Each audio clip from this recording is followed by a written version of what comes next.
लक्षवेधीमध्ये आपल्या सगळ्यांचं स्वागत। मी प्रसाद काथे।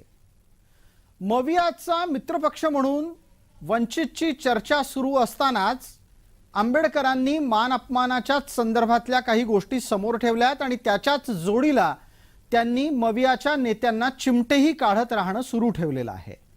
मुळात आंबेडकरांनी जागा मागितल्या त्या किती, त्या आकडेवारीपासून सुरू झालेला विषय हा अद्याप तरी आंबेडकर खरंच मवियात आहेत की नाहीत इथपर्यंत पोहोचलाय आणि नक्की आंबेडकरांना करवून काय घ्यायचंय या प्रश्नासोबत पुढे सरकतोय। मविया ही महाराष्ट्रात तरी अद्याप अस्तित्वात असल्याचा दावा होत असताना दुसऱ्या बाजूला मवियात मला घ्या अन्यथा स्वतंत्र लढू आणि स्वतंत्र लढल्यास वंचितच्या 6 जागा येतील असं वक्तव्य आंबेडकरांच्याकडून झालं।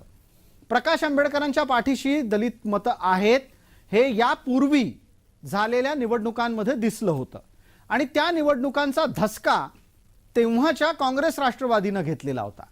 तेव्हा आंबेडकरांना वेगळं ठेवण्याच्या ऐवजी सोबत घ्यावं या भूमिकेने त्यांच्याशी चर्चा करायला जावं तर त्यांनी इतकं मोठं जागा वाटपाच्या संदर्भातलं अपेक्षेचं तोंड उघडलंय की मवियालाच स्वतःला त्याबाबत प्रश्न निर्माण झालेत की नक्की आंबेडकरांच्या मनात आहे काय।